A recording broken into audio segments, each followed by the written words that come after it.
Everyone, hey, it's Nate with Outside Cleaners. I'm here on Cape Cod, Massachusetts, where I make my living cleaning roofs, decks, patios, and siding, and mostly all forms of cedar.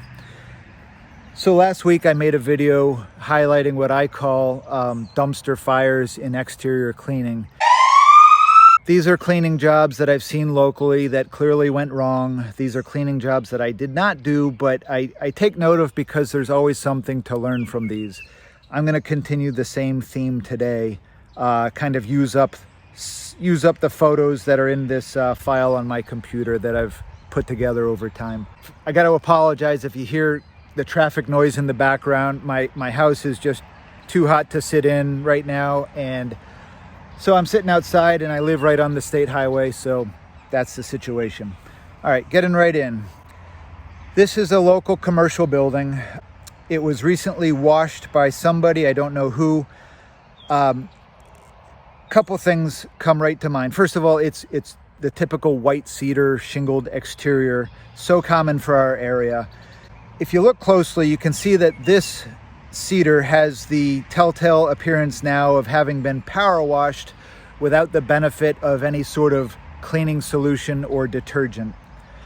The problem with that approach is a couplefold. First of all, white cedar is very soft, porous, fibrous, so it's a lot like our laundry in that sense. And just like our laundry, if you try to clean it with just brute pressure, you're going to readily gouge up the shingles and leave unsightly marks. Another telltale sign that this has been power washed kind of by a rookie is if you look at the screens, which were clearly left in place when this work was done, the screens are full of the cedar pulp, which was power washed off.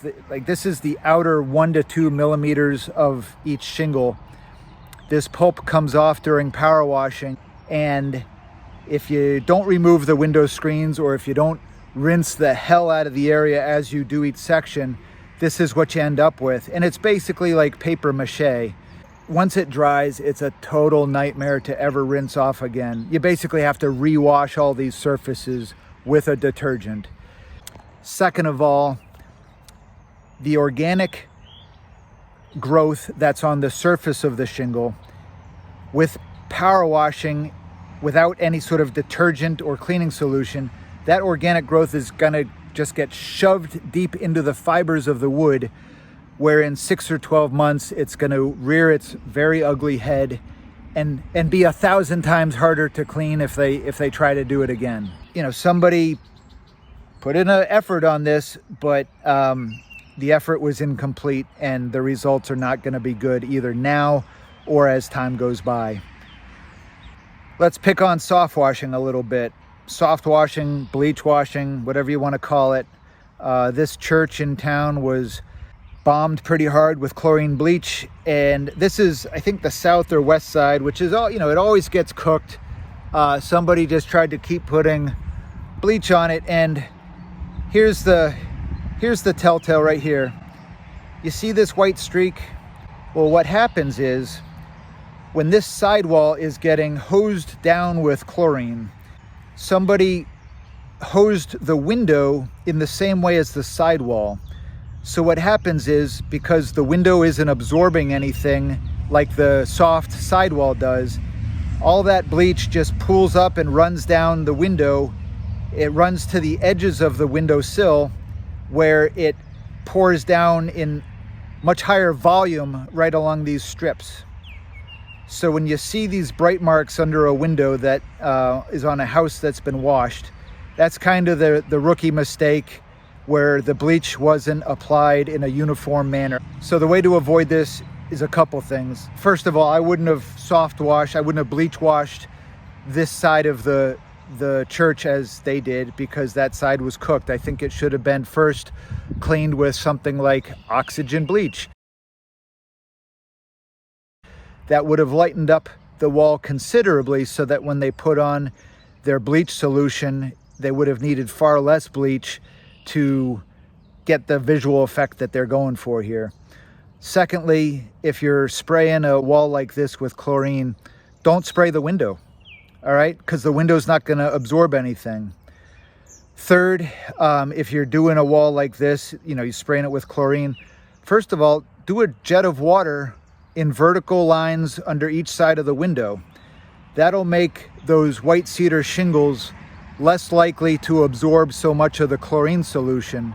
So if you pre-wet just those little areas, they won't turn white like this from absorbing so much chlorine like this did. Okay, back to power washing. This is another job that was clearly done without the benefit of detergent or any sort of cleaning solution. Can you see the blotchiness of this wood? It jumps right out at me, and once you see this and once you learn to identify it, it's impossible to miss. So this was cleaned without any sort of detergent. This was just blasted with pressure. And similarly to that example with the white cedar siding, this might look a little better at first, but over time, these are the hardest projects to clean. When I get called in to clean a project and someone says, oh yeah, I power washed it 6 months ago and now it looks like hell again, I say, well, what did you clean it with? Anything? No, just pressure. Okay. Those are by far the hardest projects that I come across in exterior cleaning. I was asked recently on one of the comments on a video on YouTube, I was asked, hey, is there a quick way to clean banisters? Each one of these damn things has like 4 sides and takes so much time to do it. Here's my answer. Shortcut practices get shortcut results. You gotta put detergent or a cleaning solution on each side of this before pressure rinsing it, or before scrubbing it, or before doing whatever you're gonna do to get the contamination and the organic growth off. So I would look at this and I'd say, all right, this is probably a first timer, just wailing away with a power washer, no detergent or nothing. Speaking of wailing away with a power washer, we got a beautiful mahogany deck and what looks like probably a cedar outdoor shower enclosure. And this is just poor wand control right here. Come on, have some control, take your time. Marks like this, I would expect to not get paid if I did a job like this. Homeowner asked me to take a look at their house, which was bleach washed, and they were concerned with how much the shingles were cupping and curling all of a sudden. So here's the problem. Chlorine bleach, which is typically used as a part of soft washing, it seems to me like it's becoming more and more the only ingredient in soft washing among many outfits. My guess is that somebody tried to, again, soft wash these white cedar shingles. They relied only on chlorine bleach. They didn't use any sort of detergent. Think of it as your laundry. You don't try to clean your laundry with just bleach. Maybe you use some bleach to help hide stains that won't come out any other way, or to lighten that white t-shirt another shade. But bleach doesn't do the cleaning. Detergents do the cleaning. I look at this and I think, okay, this was somebody that just absolutely carpet bombed it with straight chlorine. It's going to dry it out. It's going to strip the oils out. It's going to cause white cedar shingles to cup and curl like this. They turned it bright and it looked bright. It looked clean, but bright isn't clean and clean isn't bright. And there's a lot of people in this industry, especially locally, who just don't understand that distinction. So on this, I'd say the problem is, hey, come on. You want to use way more detergent and way less chlorine. Let the detergent do the cleaning and let the chlorine do a little brightening. Speaking of chlorine, all right, this was, as it was described to me, it was a $40,000 cedar deck on a $1 zillion home in Orleans. And somebody hired somebody who hired somebody who hired somebody. And the guy that showed up used a pump sprayer and he squirted bleach on the cedar deck and ended up with these marks here. All right, look, if you're going to be squirting something on a deck that can leave chemical stains, First of all, don't use chlorine bleach to clean this deck. Use sodium metasilicate. Use purple power. Use simple green. But if you're going to spray chlorine bleach, do something so that you're not spraying the adjacent bare cedar sidewall, because this is embarrassing. You can put the bleach on with a paint roller. You can put it on with a sponge. You can put it on with a big brush right along this edge. You can use a snow shovel to protect the sidewall here as you spray the bleach right there. And you can just like spray it gently as you move the snow shovel along and do it little, 2 feet at a time. But whatever you do, don't end up with this. Speaking of that same zillion-dollar cedar deck, oh God, this was painful. So these are the basically like pressure chisel marks where somebody, first of all, they were using far too much pressure. Second of all, they weren't blending their power washing strokes at all. They were just like hard stop, hard start. Now I'll try to put a little tab up here on the video. I did make a video showing how to help avoid these marks if you're using a power washer to clean a deck. But in this, I'll tell you, it boils down to use something better than bleach. Use something that actually loosens or lifts the contaminants. And then, my God, go way lower pressure and fade in and fade out much better. Oh, this was brutal. Yep, this is actually just around the corner from me. I walked by this house on my walks to the bike trail, and I'm looking at this, and I'm like, what? There's something not right about this. Can you see it? This nice blue paint. You see that? Well, that's not wet. That's dry. And it's been like that for a year or two now. Somebody washed this. Now, this is the western side of the house. I want to say, I recall that they washed it in August. It might have been July, but it was summer.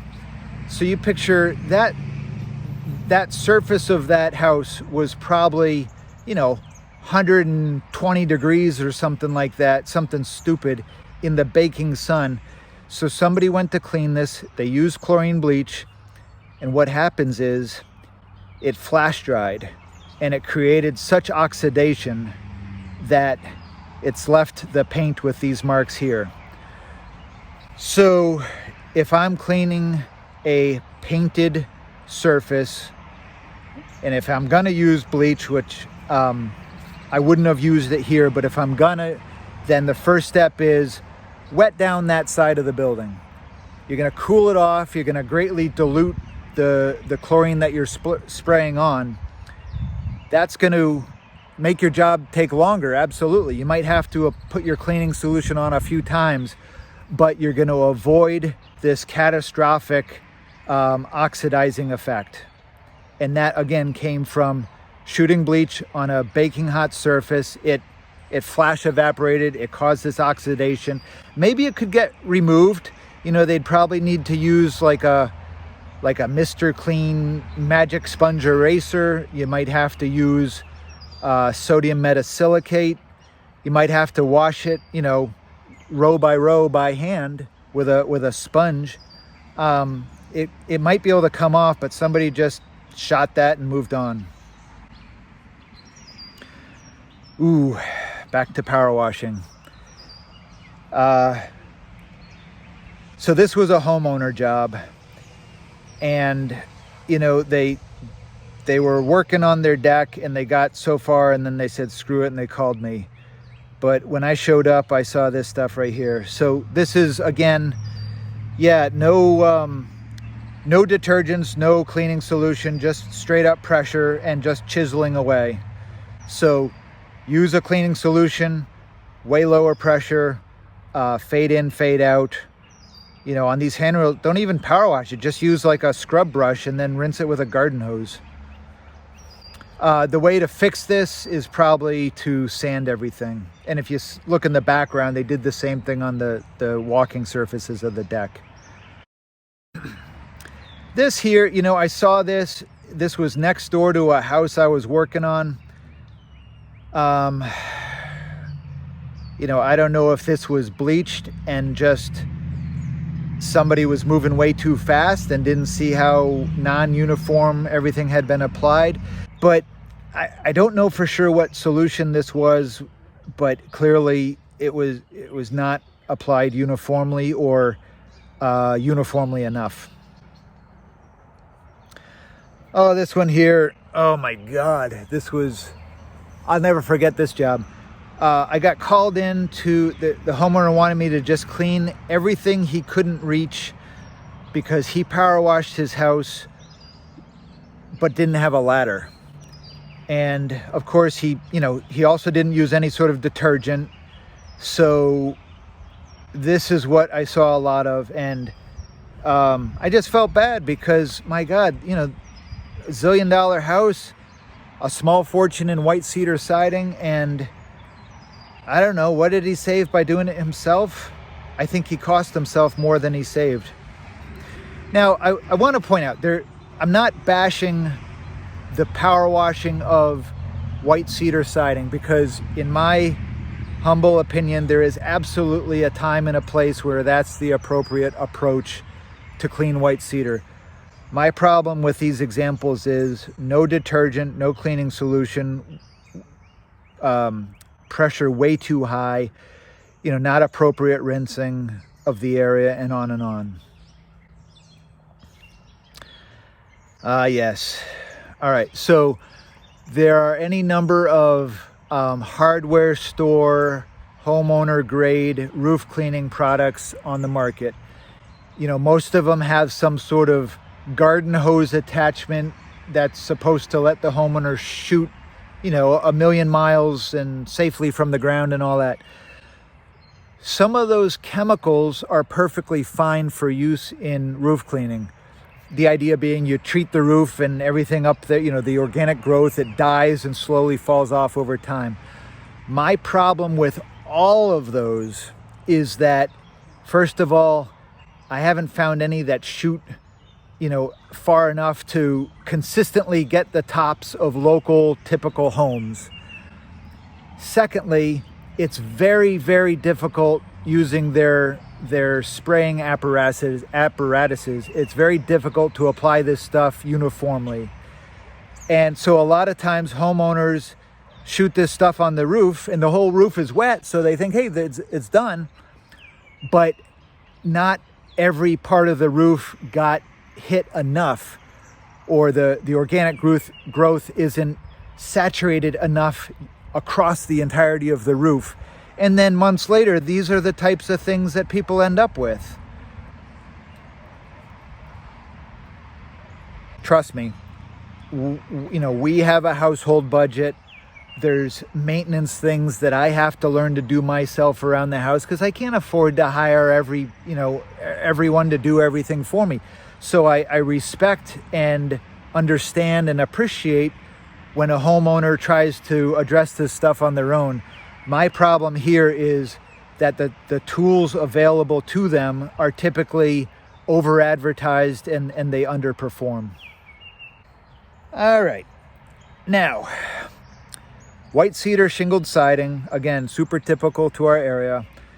Homeowner told me that they had their house washed, you know, the season before. Look closely. This is mold. This is mold blowing up in a big way. And it's a great example of why I say bleach isn't the solution for cleaning moldy white cedar siding. You might use bleach to make things look more uniform, to brighten things up. It might be in your soft wash solution, but without a detergent to actually remove mold or kill mold, this is what you end up with. And I got to tell you, I have done this myself when I started soft washing like 12 years ago. Yep, I returned to jobs and I found this and I realized, holy cow, it's a lot more than just squirting bleach on siding. I still run into this regularly around town. Now I know what to do to avoid it. Don't just rely on chlorine bleach to clean a soft, porous, moldy surface. It ain't gonna happen.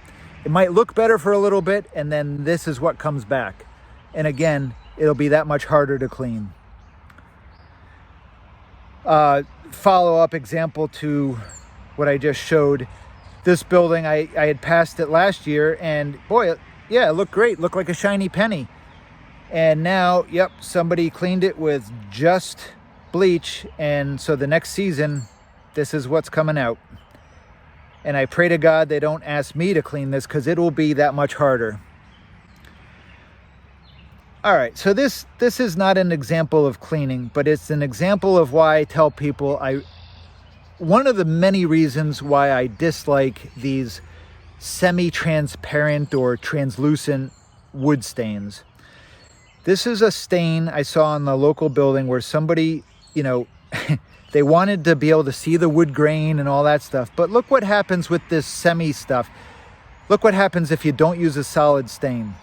You see the dark spots here? These dark spots? Well, that's where somebody was going back and forth with probably a brush, maybe a sprayer, probably a brush. This is where the wood got hit twice. So it basically got 2 coats of the semi-stain instead of 1 coat. If you're gonna use a semi-transparent stain on cedar on Cape Cod, which I say don't ever do, but if you're gonna, you gotta make sure to apply it completely uniformly. And that, on a job like this, it's gonna mean row by row, being really careful how you phase in and phase out with your brush. All right, back to deck cleaning. This was done with a super low volume machine. You can tell by how narrow the fan width is. You know, this is, if each board is like 6 inches wide, then the fan was maybe 2 inches. So somebody was basically probably hitting this point blank with a 2 to 2.5 gallon a minute power washer. Look, if you're gonna put in the effort to power wash your deck, just get under the railings as well. I mean, just double check your work. That's as simple as that. And again, with you know, wood that was power washed without the benefit of detergents and too low pressure, too low flow rate, too high pressure, no detergents. So the detergent, I know it wasn't done with detergents, because detergents would have made this stuff more even with the super high pressure and super low flow rate. They could have made this much more even. This is just an unfortunate, probably rookie, first timer. Come on, use something. Honestly, even using bleach would have made this better. Oh God, speaking of using bleach, you know, look, this is an AZAC deck. You can clean this with Simple Green. You can clean this with Crud Cutter, Purple Power, dish detergent, Joy, Dawn, you name it. But no, they used chlorine bleach and they nuked the siding right next to it. And the homeowner was just so furious, I guess they threw that guy off the job site. More decking, come on, use a fan tip. This was done with like a 0-degree laser pointer tip. And I don't even know what to say about that. Zorro was here. Concrete, yeah. I mean, look, if you got a low volume machine and that's all you have, fine. But put something down on this, put some sort of detergent, some sort of solution that's gonna hide the abrupt stops and starts, and then do better at fanning in and out. All right, last one for now. Outdoor shower enclosure. Usually this is like pine or cedar.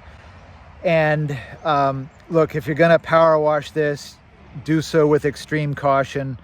Definitely use a detergent. Definitely use a big oversized fan tip.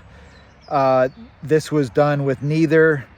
And then even worse, where the wood was blasted away and splattered on the adjacent surfaces, they just let it dry. So it's kind of the paper mache effect. That's just a dumpster fire. Anyway, I hope that was helpful to somebody. Bye-bye.